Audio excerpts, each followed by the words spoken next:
is a group of buyers and sellers for a particular product. And most of the economies all over the world is what we call market economy. Throughout the time, we have figured out how to allocate our scarce resources that we talked about before. And the way we allocate our scarce resources among the members of a society is through a market, where buyers and sellers come together and through prices determine who gets the resources. The United States, for an example, is a market economy. In a market, when buyers and sellers interact, they determine prices and quantities for a certain product. Most of the countries all over the world have a market economy. What happens in a market economy is that prices, P from now on is always going to stand for price. Q is always going to stand for quantity. So in a market economy, prices and quantities are determined by the interaction of buyers and sellers. And these buyers and sellers are actually guided by what we call an invisible hand.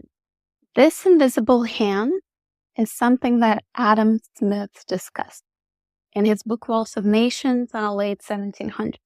And what he meant by an invisible hand is pursuit of self-interest.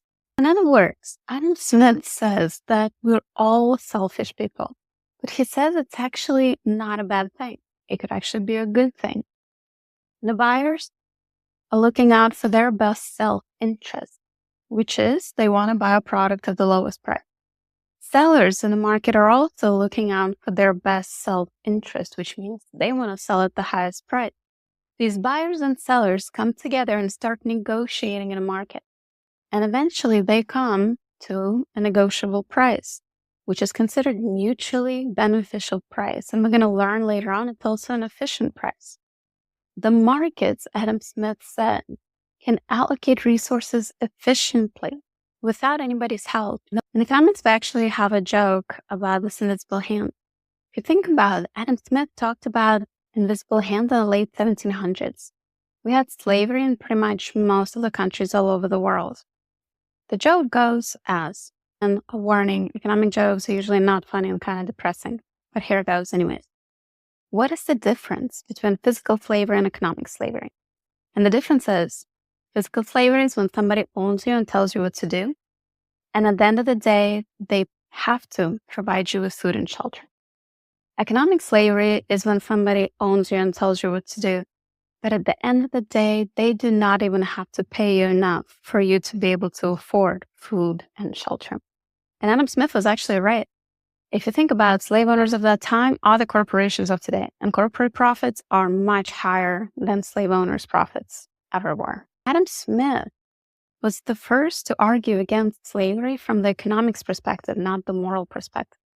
So he actually said that slave owners will make more money if they don't have slaves, but free the slaves and hire them back as workers. And it didn't make sense to a lot of people. How would they make more money if they actually have to pay for their workers? But remember, we have to do cost-benefit analysis. The cost of owning the slave is not just the shelter and the food that you have to provide for them, but also slave owners spend a lot of money to catch the runaway slaves. Slaves didn't like their conditions, obviously, so they wanted to run away. And that was a very expensive operation to return those slaves. In a process, some of them were killed or injured. Also, slaves had incentives to sabotage their work. Sometimes they would destroy property. That was also costly to the slave owners. That's all the cost of owning the slaves. Now, if we move more to the corporate world where we have jobs, what is happening there is you still have a corporation that tells you what to do. When slaves were freed, the newly freed slaves didn't really have anywhere to go. So a lot of them stayed with their slave masters, but instead of being slaves, they transferred into jobs. They were told how many hours per day they're going to work, a certain amount of hours, or they paid per basket of cotton. And now it is your personal responsibility as a worker. If you did not make enough money to be able to afford your food and shelter, it is your fault because you are the one responsible for working more hours or for working harder during the time that you do work so you do make more money. Slaves had no incentives to run away. because where are they going to go? If they go to another similar job. They also didn't have any incentive to sabotage their work or to destroy property because that would just be taken out of their pay. So therefore, the cost of having a worker was significantly reduced compared to the cost of owning a slave.